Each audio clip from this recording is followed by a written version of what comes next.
नमस्कार। आज हम 61 नंबर वार्ड से आपके पास आए हुए हैं। 61 नंबर वार्ड में हैं बैठे हुए हैं। हम आज जो मुद्दों को लेकर बात करेंगे, इससे पहले कि हम बात करें, हम ये कहना चाहेंगे कि देखिए, अभी जो प्रजातंत्र का उत्सव आने वाला है 2021 में, मतलब जो इलेक्शन आने वाले हैं, यहाँ पे कहीं ना कहीं एक क्लास ऑफ मीडिया खड़ा है जो सिर्फ जो सत्तारूढ़ दल है उसको कहीं ना कहीं सिर्फ उनका जो गलती है या फिर उनका जो नेगेटिविटी है उसी को ब्लो कर रहे हैं या बोल रहे हैं। तो और इस मसले को लेके हम जो बार बार आपको बोलते रहते हैं कि मुद्दे वही जो आपको छूते हैं, लेकिन हम ये भी कहना चाहेंगे कि आप अगर पत्रकारिता करते हैं तो वो निरपेक्ष होनी चाहिए, और कहीं ना कहीं आप जो बोल रहे हैं वो उसके जो आप रिकॉर्ड दे रहे हैं या दिखा रहे हैं, कहीं ना कहीं वो सही होने चाहिए।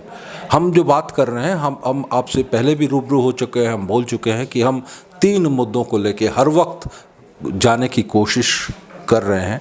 वो पहला है शिक्षा, स्वास्थ्य और फिर अनएम्प्लॉयमेंट जो बहुत बड़ा इशू खड़ा है, और उसके बाद जो है वो है आपका हंगर, जिसको कुपोषण बोलते हैं, हंगर। ये भी एक बहुत बड़ा मुद्दा है। तो आम आदमी के जो मुद्दे हैं इनको लेके हम काम करते हैं। क्यों ना कहीं ये जितने भी आप देख लीजिए, जो बड़े स्पैन के जो मीडिया वाले हैं, वो लोग कहीं ना कहीं आम इंसान का नज़रिया, आम इंसान क्या सोच रहा है, ये कहीं नहीं पहुंचाते हैं। लेकिन हम सिर्फ और सिर्फ आम लोगों को ही काम करते हैं, क्योंकि आप ही हैं प्रजातंत्र में, आप ही है भाग्य विधाता जो आम को खास और खास को आम बना सकते हैं। मैंने इतनी सारी बातें कही क्योंकि सोच रहे थे कहना ज़रूरी हो गया है, लाजमी हो गया है, क्योंकि अभी बहुत सारे पोर्टल्स आ रहे हैं जो अपने अपने तरीके से, हिसाब से बात करने की कोशिश करते हैं। लेकिन हम कहीं ना कहीं जो फैक्चुअल रिपोर्टिंग है, जिसको बोलते हैं ग्राउंड जीरो से फैक्चुअल रिपोर्टिंग, उसी पे विश्वास करते हैं और करते भी हैं। आज हम 61 नंबर वार्ड में आए हुए हैं और मेरे साथ जो खड़े हैं वो हैं जनाब साबिर अली साहब, जो अभी हाल ही में वो आपके टीएमसी के यूथ 61 नंबर वार्ड के यूथ प्रेसिडेंट बने हैं। आपका बहुत बहुत शुक्रिया, आपने वक्त दिया, हम तहे दिल से आपका शुक्रिया अदा करते हैं और मुबारकबाद। आप जो बने हैं तो हो सकता है कि अभी ये जो यंग जनरेशन है उनको कुछ इंस्पिरेशन मिले कि सबीर भाई आए हैं तो कुछ बदलाव भी होगा। तो अब पहले हम जो प्रश्न करेंगे आपको, आप को 2 पार्ट पे प्रश्न करेंगे। एक है आपके वार्ड पे और एक है राजनीति पे, बंगाल की राजनीति पे। तो पहले चलिए आपके वार्ड के मसले पे बात करते हैं। तो आपके वार्ड में जो एक बहुत बड़ा मसला बार बार घूम फिर के आ रहा है, हमने आपके अपोजिशन से भी बात किया है, हाँ, तो वो है अवैध निर्माण का। क्या कहना चाहेंगे सबीर भाई? देखिए, ऑपोजिशन का काम है बोलने का, वो लोग तो बोलेगा ही। ऑपोजिशन का काम है अपोज करना। जब से बंगाल में तृणमूल सरकार आया है, अवैध निर्माण सभी जगह बंद हुआ है, ऐसे कोई बात नहीं है। इलीगल काम, लेकिन वो लोगों का इल्जाम है कि सरासर कहीं ना सत्तारूढ़ दल इसमें इन्वॉल्व है। तृणमूल कांग्रेस किसी भी इलीगल कार्य के साथ इन्वॉल्व नहीं रहता है। कोई अगर इंडिविजुअली करता है उसका व्यक्तिगत मसला है, लेकिन पार्टी का जो गाइडलाइन है, पार्टी किसी भी इलीगल काम में नहीं साथ रहता है, और जो रहता है, जो करता है, वो उसका इंडिविजुअल हो सकता है, लेकिन पार्टी बैनर में पार्टी का नेतृत्व, पार्टी का लीडरशिप, पार्टी का कोई पोर्टफोलियो होल्डर या पार्टी का कोई मेंबर कोई भी बेआईनी काम के साथ इन्वॉल्व नहीं रहता है। अच्छा साबिर जी, अभी थोड़ा दूसरे मुद्दे पे आते हैं। आपका जो वार्ड में टोटल पॉपुलेशन 29,704 है, ये मैं 2011 का सेंसस कोट कर रहा हूँ, और इसमें लेकिन आपके यहाँ जो बीपीएल कार्ड है वो सिर्फ 585 है। मतलब अगर हम प्रतिशत में जाएं तो टोटल पॉपुलेशन का सिर्फ 2% भी नहीं है। ऐसा क्यों है? ऐसा क्यों? क्या सिर्फ 2% ही आपके गरीब हैं इस वार्ड में, या उससे ज़्यादा है? ऐसा शायद कुछ प्रॉब्लम होगा अभी तक बीपीएल का। तो इस मुद्दे पे क्या साबिर अली कुछ काम करेंगे? नहीं, बिल्कुल बिल्कुल। अब जो है मुझे जिम्मेदारी दिया है हमारी लीडरशिप, अभिषेक बनर्जी ने हमें जो जिम्मेदारी दी, हमारी डिस्ट्रिक्ट प्रेसिडेंट बप्पा ने जो जिम्मेदारी दी, पूरा बखूबी करेंगे। हमारा पूरा टीम, हमारे जो लड़के हैं, हमारे यूथ के सारे मेंबर सर्वे करेंगे, जहाँ जहाँ जरूरत हो, जरूरतमंदों को जो बीपीएल की जिसको नहीं मिला उसको किस तरीके से बीपीएल कार्ड मिले। विडो पेंशन की बात भी है आपके वार्ड में मसला, विधवाओं को पेंशन मिले, इसको हम लोग लीडरशिप के नॉलेज में लाएंगे। और नौजवानों को भी हम लोग एजुकेशन में मोटिवेट करेंगे। स्पोर्ट्स, जो एक नौजवान आज स्पोर्ट्स से भटक गया है, यंग मोबाइल की दुनिया पे चलेगी, हम लोग नौजवान को मोटिवेट करेंगे। अच्छा साबिर जी, और एक मुद्दे पे आना चाह रहा हूँ मैं, क्योंकि मैंने कहा था कि मैं जो बुनियादी मुद्दे हैं, शिक्षा, स्वास्थ्य, कुपोषण, अनएम्प्लॉयमेंट, इनको लेके ही बात करते हैं और इसी पे काम करना चाह रहे हैं। तो पहला, और ये शिक्षा पे जो आपको बोले, आपके वार्ड में 4 केएमसीपी स्कूल है। जी, हमारे 4 केएमसीपी स्कूल है, और टोटल अगर हम 4 स्कूल को देखें तो 528 आपके वहाँ पे टोटल स्टूडेंट्स है। लेकिन एक बात कहना चाहूँगा कि आपके वार्ड में 2 स्कूल में सिर्फ एक में 70 है, एक में 105 है। क्यों ऐसा? क्योंकि ये स्कूल में स्टूडेंट संख्या तो कुछ खास नज़र नहीं आ रही है। बात है कि 61 वार्ड में बहुत बड़े बड़े स्कूल भी हैं। सेंट अगस्टिन है, असेंबली ऑफ गॉड चर्च। नहीं, हम बड़े स्कूलों की बात नहीं कर रहे हैं, हम पैसे वालों की बात नहीं कर रहे हैं। हम जो कह रहे हैं कि आपके यहाँ पे अगर हम मान ले 585 बीपीएल कार्ड, मतलब 585 फैमिली खड़े हैं जो गरीब हैं, अगर हम उस इक्वेशन पे भी जाते हैं तो फिर आपके यहाँ पे जो केएमसीपी स्कूल का आंकड़ा बोल रहा है, कहीं ना कहीं क्या जस्टिफाई हो रहा है? क्योंकि जो बीपीएल कार्ड में है जिसका नाम, वो तो आपका इंग्लिश मीडियम स्कूल में नहीं पढ़ाएगा ना, वो तो केएमसीपी स्कूल में ही पढ़ाएगा। स्कूल भी है बहुत सारे। हाँ, और इसका मतलब ये नहीं है, मैं आपको एक बात बता दूं, जो ये केएमसीपी स्कूल जो है, इनका स्टैंडर्ड कुछ नीचे नहीं है, इसका स्टैंडर्ड बहुत अच्छा ही है। हाँ, तो स्टैंडर्ड अच्छा है। तो इसमें जो बीपीएल कार्ड होल्डर, तो आपके जो आंकड़े बोल रहे हैं कहीं ना कहीं सही दिशा में नहीं है। फ्री स्कूल भी चलता है। क्या आपके जो काउंसिलर साहब है, क्या उन्होंने इन दिशा में कुछ काम करने की कोशिश? इलाके में काम हुआ है, काम होगा भी आने वाले दिनों में। लेकिन आपके फिगर, आंकड़े तो नहीं बोल रहे हैं साबिर साहब, क्योंकि बहुत सारे एनजीओ स्कूल है। जैसे मैं भी एक स्कूल से जुड़ा हुआ हूं, वहाँ भी बहुत सारे बच्चे चलते हैं। लोकल बच्चे जो है, अगल बगल मोहल्ला में जो स्कूल्स है, क्लब्स है, उसमें जो स्कूल चलता है उसमें पढ़ लेते हैं। इसी के तरीके से काम होता है। और रही बात केएमसी स्कूल में, तो हम लोग अपने, अभी तो मुझे जिम्मेदारी मिला है, तो मैं जाऊंगा इलाके में जो जहाँ जरूरतमंद है उस बच्चे को पढ़ाने की पूरी कोशिश करूंगा, क्योंकि एजुकेशन हर बच्चा का हक है। और हमारा पार्टी का अच्छा, कहीं ना कहीं सिद्धांत है कि एजुकेशन उस तक पहुंचे, उस बच्चे तक। अच्छा, अगर कोई तालीम से महरूम है, उसको तालीम पहुंचाना हमारी जिम्मेदारी है। ये पार्टी का जो जिम्मेदारी दी कि इसको बखूबी निभाएंगे। हर बच्चा का तालीम पहुंचाना हमारा जिम्मेदारी है। देखिए साबिर साहब, हम क्यों ये बात कह रहे हैं आपसे, अगर आप कहीं देखें कि ये जो आपके जो अपोजिशन में अभी खड़े हैं भाजपा वाले, जो बोल रहे हैं कि हम सोनार बांग्ला गढ़ेंगे, तो उसमें कहीं ना कहीं अगर आपको सोनार बांग्ला गढ़ना है तो ये जो बुनियादी मुद्दे हैं इन पे काम करना बहुत ज़रूरी होता है। आप सिर्फ बोलेंगे मुंह से मैं सोने का बांग्ला गढ़ दूंगा, और वो हवाई किला बना के फ़ायदा नहीं है। मैं आपको पहला एक मुद्दा देता हूँ। पहला मुद्दा, गाय का नहीं, वो उस पर नहीं जा रहे हैं साबिर जी, उस पर नहीं जाते हैं। हम लोग आंकड़ों पे बात करते हैं। आंकड़ों पे कहीं ना कहीं अगर आप देखिएगा कि ग्रॉस 2 दिशा में पकड़ा जाता है। मतलब एडुकेशन को अगर हम पकड़ें तो प्राइमरी एडुकेशन को अगर हम देखते हैं तो ग्रॉस एनरोलमेंट रेशियो और ग्रॉस ड्रॉप आउट, इसको पकड़ा जाता है। भाई कितने बच्चे एनरोलमेंट हो रहे हैं और कितने बच्चे ड्रॉप आउट हो रहे हैं। इसमें नहीं, मैं आपको बता दूं, मैं जो फिगर्स की आपको बात करने जा रहा हूं, इसमें आपका ये मेरा डाटा नहीं है। ये लोकसभा में एक प्रश्न रखा गया था जो प्रतिमा मंडल ने ह्यूमन एचआरडी मिनिस्ट्री को रखा था। तो इसमें आप अगर देखें, आंकड़े अगर आप देखें तो इसमें कहीं ना कहीं आपको लगेगा, अगर मैं आपको आंकड़े बोलता हूँ, गर्ल्स का स्कूल एनरोलमेंट अगर आप 2015-16, 16-17 और 17-18 अगर आप देखिए, बिहार में देखिए 84.34 है, 84.57 है, 83.07 है। मैं आंकड़े पे बात कर रहा हूँ। किसी के बारे में गलत शब्द कहना, ये कहना शायद वो पत्रकारिता नहीं है। गुजरात में देखिए 66.27 है, 68.04 है, 71.09 है। गुजरात में कौन सत्ता में है ये आप जानते हैं। लेकिन आप बंगाल की तरफ आइए, उत्तर प्रदेश में देख लीजिए 67.55 है, 66.72 है और 61.85 है। लेकिन आप बंगाल पे आ जाइए, यहाँ पे देखिए 90.60 है, 88.24 है, 95.85 है। तो ग्रॉस एनरोलमेंट मतलब स्कूल में भर्ती होने की जो प्रक्रिया है, इसमें बंगाल कहीं ना कहीं नेशनल एवरेज से ऊपर है। और आपके इन जो स्टेट्स की मैंने बात की उससे भी बहुत ज़्यादा ऊपर है। तो इसका मतलब कहीं ना कहीं शिक्षा के मामले में बंगाल इन प्रदेशों से भी ऊपर जा रहा है और ऑल इंडिया एवरेज से भी ऊपर जा रहा है। इसके बाद हम ड्रॉप आउट में आते हैं। ड्रॉप आउट में अगर देखिएगा, मैं एक स्टेट की बात कर रहा हूँ, बिहार, देखिए 30.3 बॉयज़ की और गर्ल्स की 33.7 है। ये मेरे आंकड़े नहीं है, ये लोकसभा में प्रश्न किया गया था जिसके अगेंस्ट में HRD मिनिस्ट्री ने ये उत्तर दिया है। अब आप देखिए बंगाल की, देखिए 14.1 ड्रॉप आउट है, 15.1 है, नेशनल एवरेज क्या है 18.6 है। तो आप सोनार बंगला बनाने की जब कोशिश कर रहे हैं तो शिक्षा में कहीं ना कहीं बंगाल नेशनल एवरेज से ऊपर जा रहा है और स्कूल एनरोलमेंट और ड्रॉप आउट से भी ऊपर जा रहा है। बंगाल में ममता बनर्जी ने जो काम कर दिया, 34 साल CPM गवर्नमेंट में एजुकेशन का जो हालात था, उस जगह में 10 साल से ममता बनर्जी एजुकेशन को नहीं, हमने आंकड़े से बात कर रहे हैं, आंकड़े से ही मैं किसी सरकार की बात नहीं कर रहा हूं, मैं आंकड़े की बात कर रहा हूं। बिहार, यूपी, गुजरात में तो एकदम जो गुजरात मॉडल दिखाते हैं, हाँ, उस मॉडल में तो ये मॉडल तो हमने दिखाया आपको। बंगाल में, मैं एक शिक्षा का मॉडल दिखा रहा हूँ, खास करके स्टूडेंट को जिस तरीके से हमारी स्टेट गवर्नमेंट मोटिवेट करता है कि गांव स्कूल की तरफ आइए, कन्याश्री दिया जाता है। नहीं, साबिर साहब यही तो बोल रहे थे हम आपको, अगर आप बंगाल को देखते हैं तो एनरोलमेंट और ड्रॉप आउट में इतना ऊपर है, लेकिन अगर आपके वार्ड में आते हैं तो साबिर साहब आपका ये चित्र क्यों पलट जा रहा है?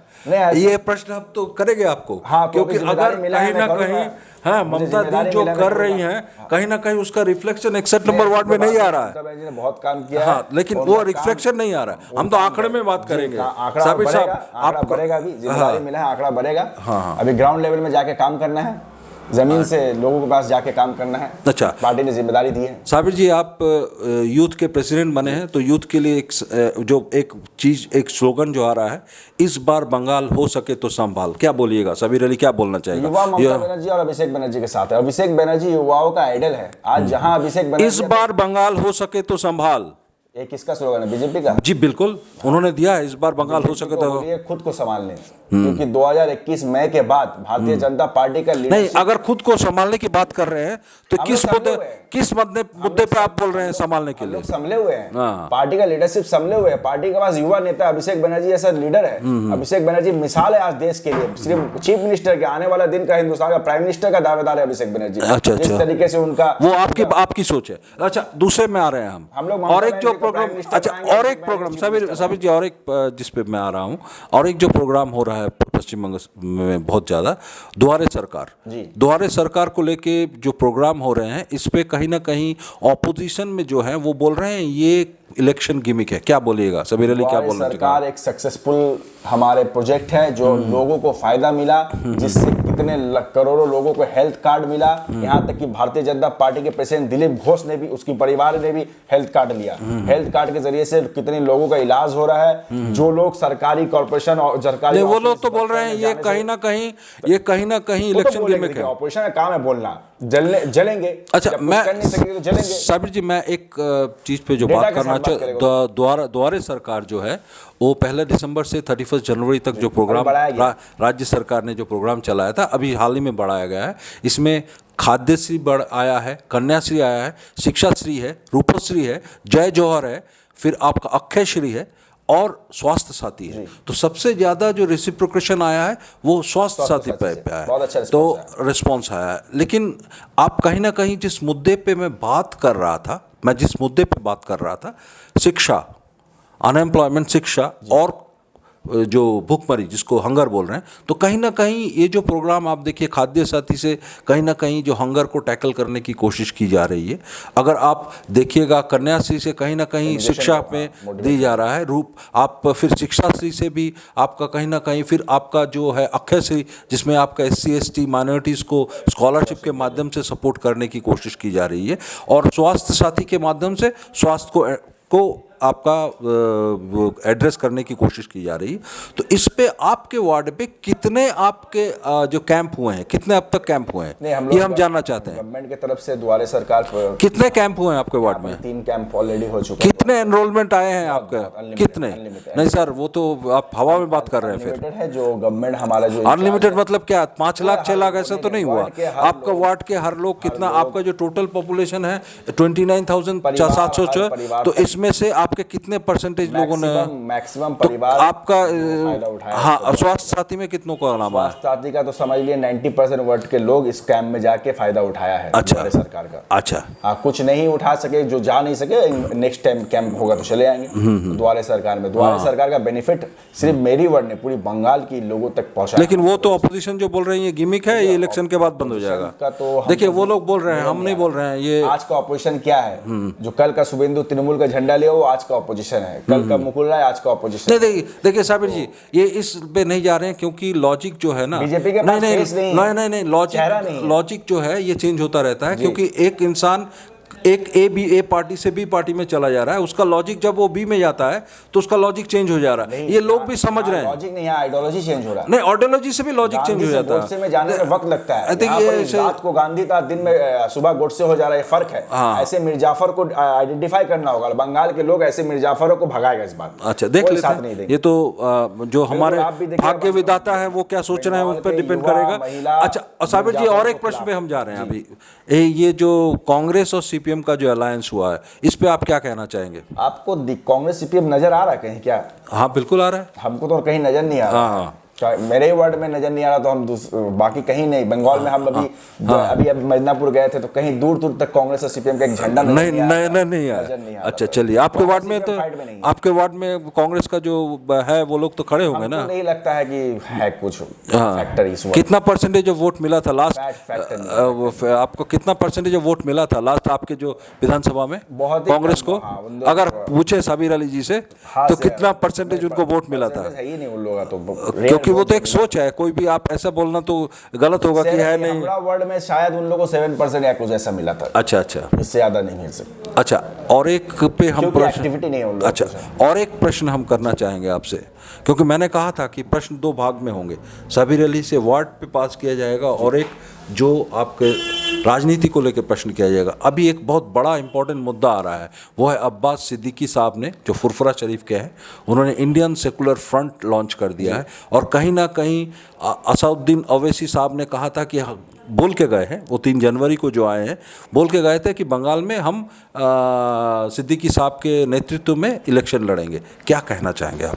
देखिए, बंगाल कहीं ना कहीं ये माइनॉरिटी वोट्स डिवाइड हो जाएंगे। बंगाल के लोग जिस तरीके से हम लोग बीजेपी को सांप्रदायिक पार्टी बोलते हैं, बीजेपी जैसे हिंदुत्व का ताश खेलता है, वैसे अगर कोई मुसलमान का भी ताश खेलता है तो वो भी सांप्रदायिक दल है। आप किसकी तरफ इशारा कर रहे हैं? मैं एमआईएम को बोल रहा हूँ। अगर वो मुसलमानों की पत्ता सांप्रदायिक ताश खेल रहा है तो हम लोग उसके भी खिलाफ है। हम लोग हर कम्युनल, लेकिन वो तो बोलते हैं कि हम मुसलमानों के रहनुमा हैं। हर कम्युनल, तो हम लोग क्या है, हमारे यहाँ भी मुसलमानों के रहनुमा बहुत है, हर पार्टी में रहनुमा है, लेकिन उसको कौम एक्सेप्ट कर रहा है कि नहीं वो देखना होगा।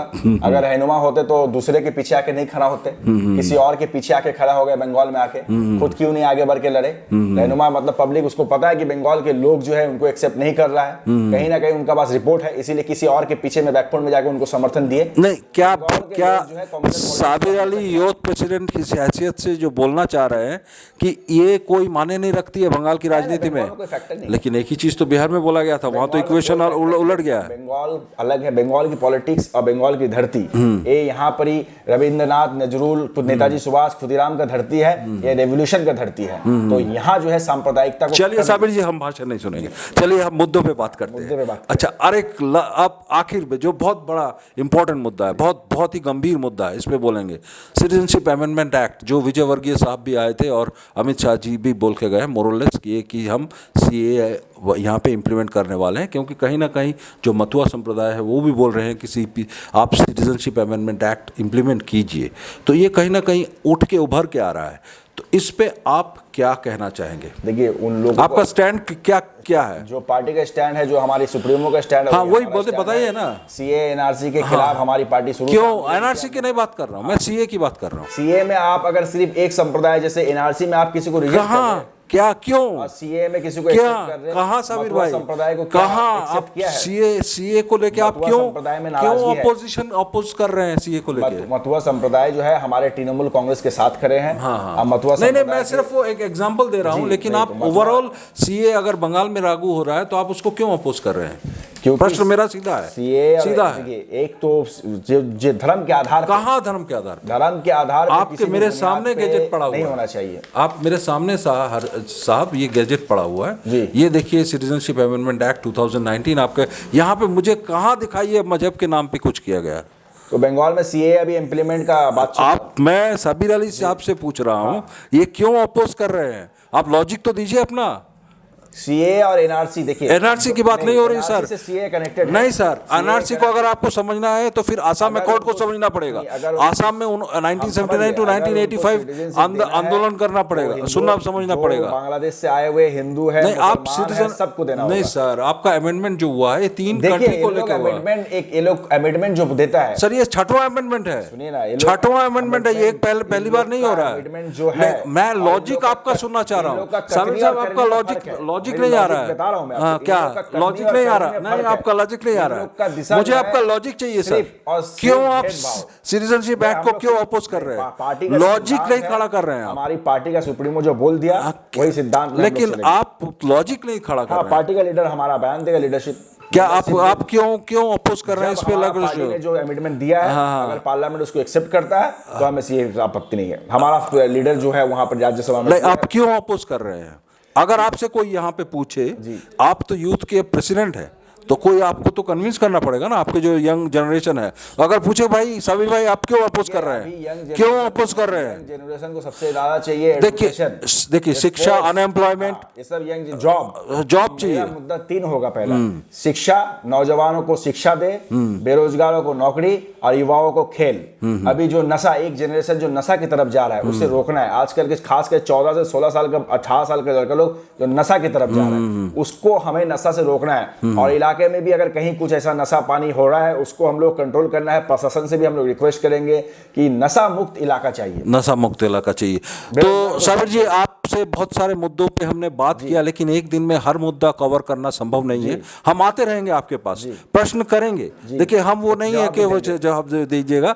तो साबिर जी बहुत बहुत धन्यवाद, आपने अपना वक्त दिया। इसलिए हम बात कर रहे थे 61 नंबर वार्ड में युवा के प्रेसिडेंट साबिर अली साहब से, क्योंकि देखिए अभी अगर हम देखें समझे सियासत को, तो कहीं ना कहीं ये युवाओं का बहुत ज़्यादा रोल है आज की सियासत में। इसीलिए हम प्रश्न कर रहे थे। बहुत सारे प्रश्नों को हमने प्रश्न किया है और उन्होंने अपने तरीके से जवाब दिया है। क्या दिया है ये आप हमसे बेहतर समझते हैं, लेकिन आपके कमेंट्स का हम इंतज़ार करेंगे। बहुत कमेंट्स ज़रूर कीजिएगा, हम पहुंचाएंगे सबीर अली साहब तक कि आपने क्या कमेंट्स किया है। मैं नंदलाल भट्टाचार्य, मेरे साथ मेरे सहकर्मी जावेद हुसैन, 61 नंबर वार्ड से।